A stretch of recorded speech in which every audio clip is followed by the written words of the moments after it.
You want to know the fastest way to lose someone's respect? Need them. Need their approval. Need their validation. Need them to understand you, see you, agree with you. The moment you need anything from another person, you hand them your power. And once they feel that need radiating off you, that subtle desperation in your voice, that slight shift in your energy when they're around, the dynamic changes. You become manageable, predictable, easy to control. But the moment you detach, the moment you stop requiring their response, their attention, their approval, everything shifts. And what's strange, what most people never understand, is that detachment doesn't push people away. It pulls them closer. Not because you're playing games, but because you've stopped playing altogether. If you're tired of being overlooked, dismissed, or taken for granted, then stay. Because what you're about to learn isn't manipulation, it's mastery. We live in a world that trains you to be emotionally fragile. Every notification is designed to spike your dopamine. Every conversation becomes a test of your ego. Every disagreement feels personal. Every silence feels like rejection. You're conditioned to react instantly, to defend constantly, to explain endlessly. And in that noise, in that constant need to be seen and validated, you lose the one thing that actually makes people respect you: your center. The Stoics understood this deeply. They didn't teach emotional suppression. They taught emotional sovereignty. The ability to feel everything, but be controlled by nothing. To observe your emotions without letting them dictate your behavior. To care deeply about your values while remaining detached from outcomes you can't control. Marcus Aurelius, one of the most powerful men in history, wrote in his private journal, "You have power over your mind, not outside events. Realize this, and you will find strength." That's the key. Most people spend their entire lives trying to control how others see them, what others think, how others respond. And in doing so, they become slaves to perception. They twist themselves into shapes that don't fit. They bite their tongue when they should speak. They over-explain when they should stay silent. They chase validation from people who will never give it. But when you detach emotionally, when you stop letting other people's reactions dictate your inner state, you reclaim something most people never even realize they lost: autonomy. And people feel that. They don't always understand it, but they feel it. And instinctively, unconsciously, they respect it. This isn't about becoming cold or indifferent. It's about becoming sovereign. Let's break down how. Core teaching. The 6 principles of emotional detachment. 1. Detachment from outcome. Here's what most people don't realize. The moment you need a specific outcome, you've already lost. Think about the last time you entered a conversation, needing the other person to agree with you, to apologize, to validate your point. What happened? You probably talked too much, explained too much, got defensive when they pushed back. And even if you won the argument, you lost something more important: your composure. Emotional detachment begins with releasing your grip on outcomes. Not because you don't care, but because you understand something fundamental. You can control your input, but not their response. You can speak your truth, but you can't force them to hear it. You can offer value, but you can't make them appreciate it. And here's the paradox: the less you need a specific reaction, the more powerful your presence becomes. When you walk into a room and you're not scanning for approval, not calculating how people perceive you, not adjusting your personality based on who's watching, people notice. There's a stillness to you that unsettles the insecure and attracts the secure.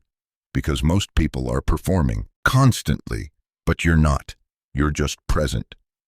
Epictetus taught his students, "Make the best use of what is in your power and take the rest as it happens." That's the practice. You do your part. Speak with integrity, act with principle, treat people with respect, and then you let go. You don't chase their response. You don't monitor their reaction.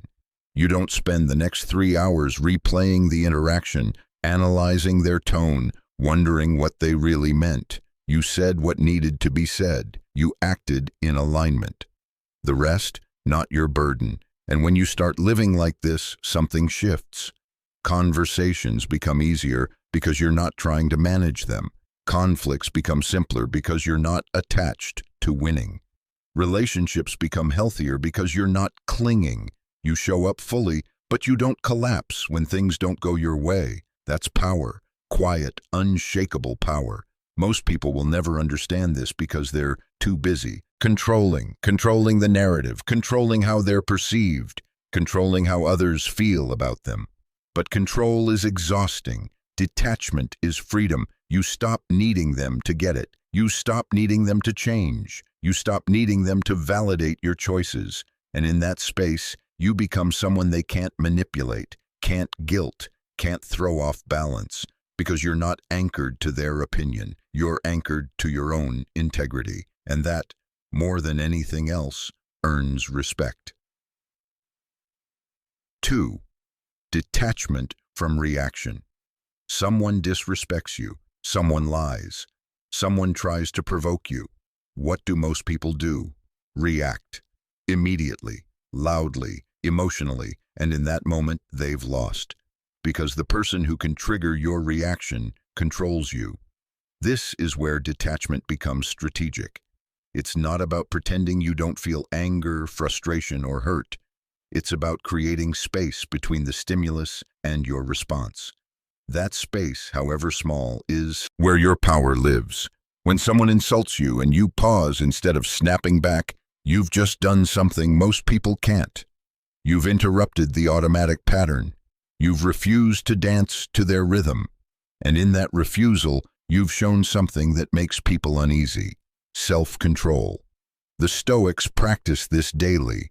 They knew that emotional reactions are reflexes, trained over years through habit and conditioning. But reactions can be retrained. You can feel the surge of anger and choose not to act on it. You can sense the pull of defensiveness and decide not to explain yourself. You can notice the urge to lash out and simply breathe.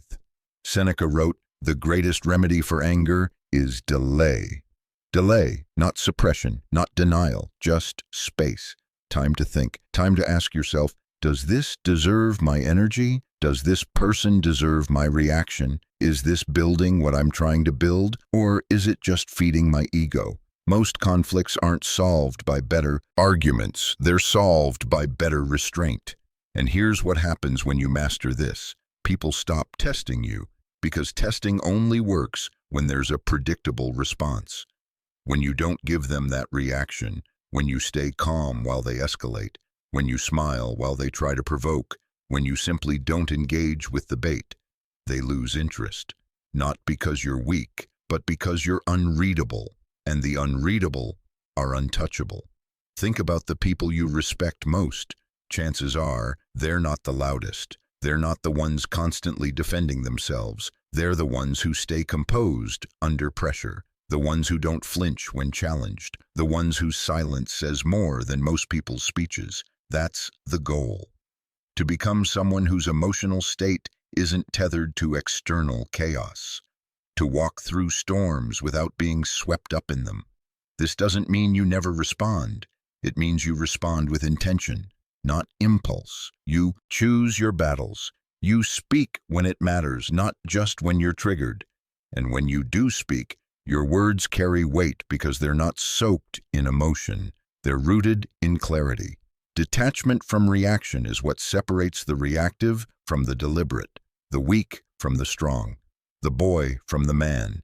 And when people see that you can't be baited, can't be rattled, can't be manipulated through emotion, they respect you, even if they don't like you, even if they disagree with you, because deep down they recognize strength when they see it.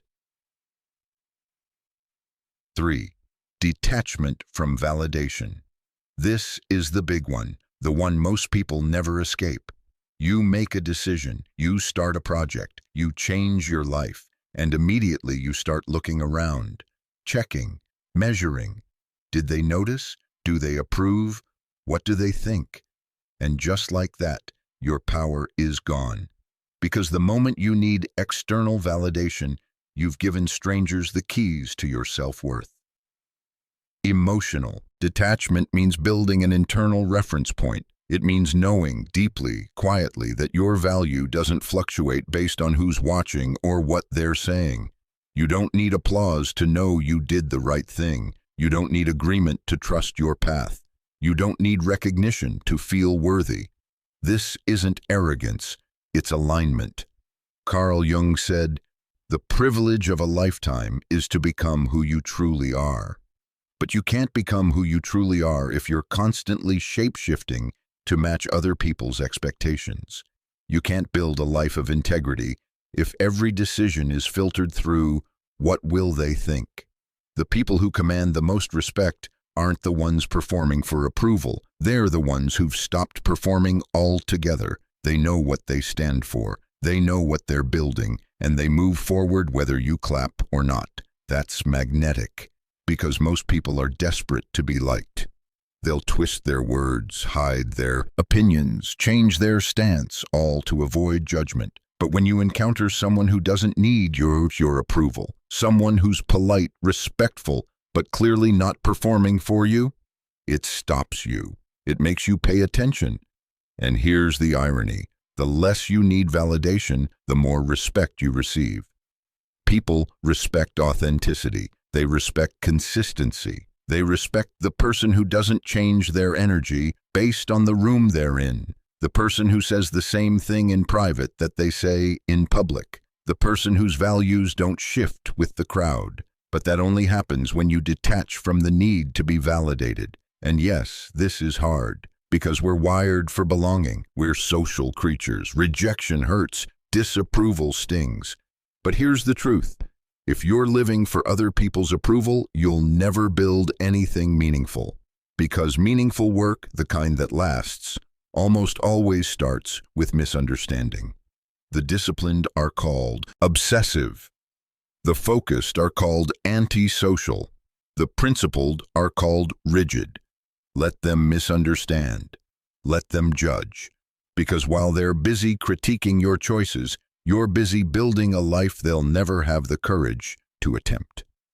Marcus Aurelius, Emperor of Rome, wrote in his private journal, not for publication, just for himself, "I have often wondered how it is that every man loves himself more than all the rest of men, but yet sets less value on his own opinion of himself than on the opinion of others." Read that again. You love yourself more than anyone else loves you, and yet you value their opinion more than your own. That's the trap. And the only way out is detachment. Detachment from needing them to see your worth. Detachment from needing them to understand your journey. Detachment from needing them to validate your existence. You validate yourself through your actions, through your consistency, through the promises you keep to yourself when no one's watching. And when you reach that place, where your self-respect is anchored internally, not externally, you become free. Free to take risks, free to speak truth, free to disappoint people without falling apart, free to build in silence while others perform in noise. That freedom, that's what respect looks like. 4. Detachment from resentment. Someone wrongs you, betrays you, lies to you, hurts you, and now you have a choice. Carry it or release it. Most people carry it. They replay the moment over and over. They rehearse the confrontation they'll never have. They nurture the wound, feed it, let it define their energy. And in doing so, they hand the person who hurt them ongoing power. Years later, that person has moved on. But you're still there, still bleeding, still bitter. Emotional detachment means refusing to let other people's actions occupy your mental real estate. This doesn't mean you forget. It doesn't mean you trust them again. It means you stop letting their betrayal drain your energy. You stop giving them space in your thoughts. You stop rehearsing arguments that won't change anything. Epictetus taught, it's not what happens to you, but how you react to it that matters. You can't control what people do to you, but you can control how long you let it live inside you.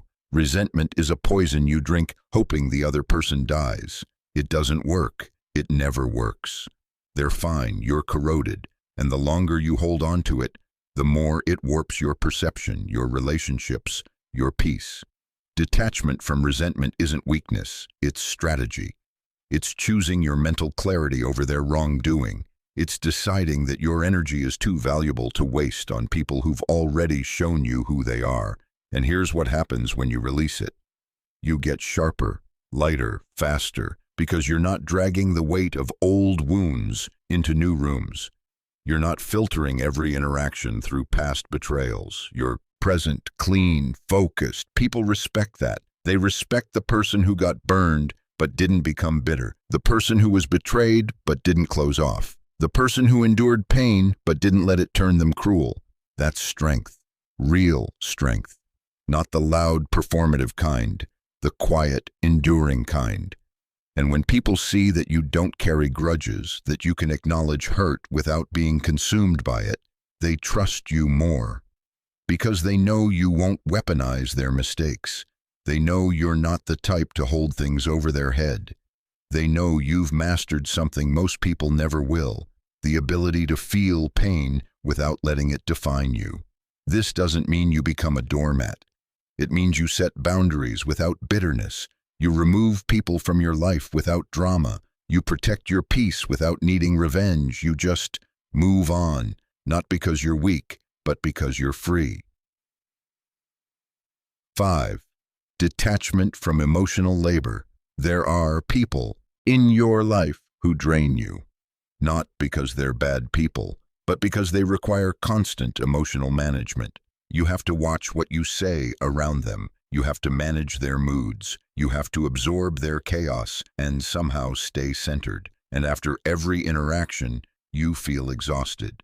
Not physically tired, emotionally depleted. That's emotional labor. And most people don't even realize they're doing it. Detachment means recognizing when someone's emotional state is not your responsibility. It means understanding that you can care about someone without carrying them. You can offer support without becoming their therapist. You can be kind without sacrificing your peace.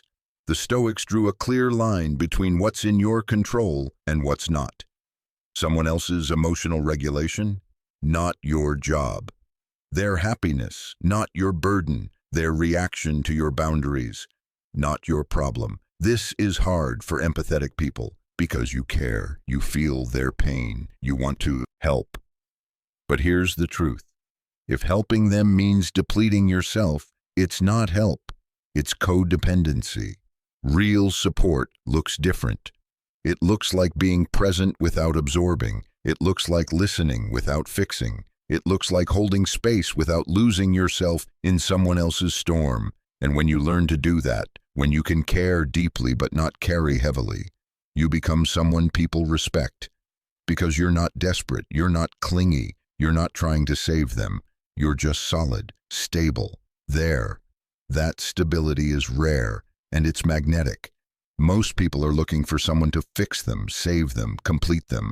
But when they encounter someone who loves them without needing them, who supports them without suffocating them, who's present but not possessive, it changes the dynamic because you've shown them something they've rarely experienced. Healthy detachment, love without dependence, connection without codependency, and that kind of relationship, whether friendship, romance, or family, commands respect because it's built on choice, not need, on presence, not desperation, on mutual growth, not mutual dysfunction. Detaching from emotional labor doesn't make you cold. It makes you sustainable. It lets you show up consistently without burning out.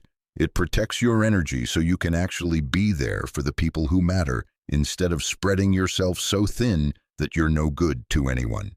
And the people who truly value you, they'll understand. They'll respect your boundaries. They'll appreciate that you're not trying to carry them. You're walking beside them. The ones who don't, they were never meant to stay. 6. Detachment as discipline. Emotional detachment isn't something you achieve once. It's something you practice daily. Because life will test you, people will push your buttons, situations will demand your reaction, and in those moments you'll have to choose again and again whether you're going to be led by your emotions or by your principles. This is where discipline comes in. Discipline isn't just about waking up early or hitting the gym. It's about the small, invisible moments where you choose restraint over reaction, where you choose silence over defense, where you choose peace over proving you're right. Those moments don't feel significant, but they're everything, because each time you choose detachment, you're training your nervous system, you're rewiring your automatic responses, you're building the mental muscle that lets you stay calm when others lose it. Aristotle said, "We are what we repeatedly do." Excellence, then, is not an act, but a habit. Detachment is a habit, a practiced skill, a daily decision to not let your emotions dictate your behavior, and over time, it compounds. The more you practice, the easier it gets. The triggers that used to set you off, they lose their grip. The people who used to drain you, you learn to love them from a distance. The situations that used to spiral you, you navigate them with calm. That's mastery, not because you've stopped feeling, but because you've learned to feel without fracturing. And when people encounter that kind of discipline in you, that unshakable center, they don't always understand it, but they respect it. Because deep down, everyone recognizes strength when they see it. And emotional sovereignty is one of the highest forms of strength. It's the strength to care without clinging, to engage without exhausting yourself, to be present without being controlled, to love without losing yourself. That's what detachment gives you. Not coldness, not indifference, but clarity, freedom, power. So what happens when you put all of this together? When you detach from outcomes, from reactions, from validation, from resentment, from emotional labor? When you build detachment as a daily discipline, you become something rare in a world that rewards reactivity. You become steady, and steadiness in a chaotic world is leadership. People gravitate toward it, they trust it, they respect it. Not because you're loud or aggressive, but because you're unshakable. You stop being someone people can manipulate. You stop being someone they can guilt or pressure or provoke. You become someone who operates from principle, not emotion, from clarity, not chaos. And that changes everything. Your relationships improve because you're no longer desperate for connection. Your career advances because you're no longer seeking approval. Your peace deepens because you're no longer at the mercy of external circumstances. You move through life with a quiet authority that doesn't need to announce itself. People feel it, and they respond to it. This isn't about becoming detached from life. It's about becoming attached to the right things, your values, your purpose, your peace. Everything else, you hold it lightly. You engage fully, but you don't cling. You care deeply, but you don't collapse. That's the balance. That's the power. And once you taste that freedom, the freedom of not needing, not proving, not chasing, you can't go back. Because you've remembered what most people forget. You were never meant to be controlled by your emotions. You were meant to master them. Tomorrow, when someone tries to provoke you, pause. When something doesn't go your way, breathe. When you feel the pull to explain yourself, to defend, to react, notice it, name it, and let it pass. That's where it starts. One moment at a time, one decision at a time, one choice to respond from your center instead of your emotion. The world doesn't need more reactive people. It needs more disciplined ones, more centered ones, more people who've learned that true power isn't loud, it's quiet, steady, unshakable. Stay focused, stay grounded. And remember, the quiet work you do today is shaping the strength they'll never see coming.